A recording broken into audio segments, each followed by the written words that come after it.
தளபதி நெஞ்சில் குடியிருக்கும் அன்பு நெஞ்சங்களுக்கு பணிவான வணக்கம். நான்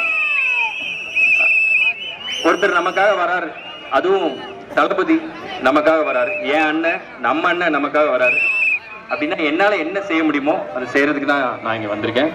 இன்னொன்று யாரையும் குறை சொல்றதுக்கோ எதையும் குறை சொல்றதுக்கோ நான் இங்க வரல.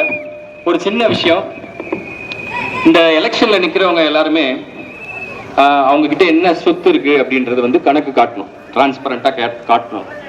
அந்த வகையில அசையும் சொத்து இவ்வளவு, அசையாத சொத்து இவ்வளவுன்னு சொல்லி விஜய் அண்ணாவும் எல்லா சொத்தையும் காமிச்சாங்க. ஆனா அவங்க சில சொத்தை வந்து காட்டல அந்த இதுல. அது என்னன்னா, நாம தான் அந்த சொத்து. அந்த கணக்கு அவரு காட்ட மாட்டாரு, நாம தான் அவருக்கு காட்டணும். அசையும் சொத்து அசையாத சொத்து என்ன வேணா இருக்கட்டும், அசைக்க முடியாத சொத்துன்னு நாம எல்லாரும் இருக்கோம் அப்படின்றத 23ஆம் தேதி விஜய் அண்ணனுக்கும் தமிழ்நாட்டுக்கும் நம்ம காட்டணும். அண்ட் எப்பவுமே வழக்கமா கேட்கிற ஒரு விஷயம் தான், இங்க இருக்கிற எல்லாருக்குமே ஆல்மோஸ்ட் எல்லாருக்குமே 18 வயசு மேல ஆயிருக்கும்னு நினைக்கிறேன். ஸோ இதுவரைக்கும் விசில் அடிக்கிறதுக்கு 2 விரல் யூஸ் பண்ணி அடிச்சிருப்பீங்க. இனிமேல் விசில் அடிக்கிறதுக்கு ஒரே ஒரு விரல் போதும். இதுக்கு முன்னாடி அடிச்ச விசில் தியேட்டர் ஃபுல்லா அதிர வச்சது. இனிமேல் நீங்க அடிக்க போற விசில் தமிழ்நாடு ஃபுல்லா அதிரணும். ஸோ உங்க மகனுக்கு, உங்க பிள்ளைக்கு, உங்க தம்பிக்கு, நம்ம அண்ணனுக்கு ஒரே ஒரு வாய்ப்பு கொடுங்க. தேங்க்யூ.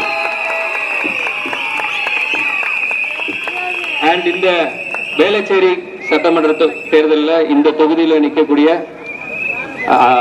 சார் டாக்டர் திரு குமார் ஆர் அவர்களுக்கு அவருடைய இதுக்கு முன்னாடி என்ன செய்திருக்கிறார் அப்படின்னு நீங்க கேட்கறதுல ஒரு பெரிய லிஸ்டே இருக்கு. அதை நான் இங்க பேசினேன்னா இவரை மாதிரி இன்னும் டபுள் மடங்கு நேரம் எடுத்து பேசணும். ஆனா நான் என்னோட நம்பிக்கையை இவர் மேல நான் எதுக்கு வைக்கிறேன் அப்படின்னா, விஜய் அண்ணன் பார்த்து பார்த்து சூஸ் பண்ணதுல ஒரு ஆள் இவரு. ஸோ அதனால விஜய் அண்ணன் நான் எவ்வளவு நம்புறனும் அதே நம்பிக்கை குமார் ஆர் சார் அவருக்கு மேலேயும் நான் வைக்கிறேன். ஸோ உங்களுடைய வெற்றி வேட்பாளர் குமார் ஆர் சார் அவருடைய பேருக்கு நேராக இருக்கக்கூடிய விசில் சின்னத்துக்கு பக்கத்துல உங்களுடைய ஓட்டை போடுங்க. உங்க எல்லாரிடம் தாழ்மையா கேட்டுக்கிறேன். தேங்க்யூ. நன்றி. வாய்ப்புக்கு நன்றி.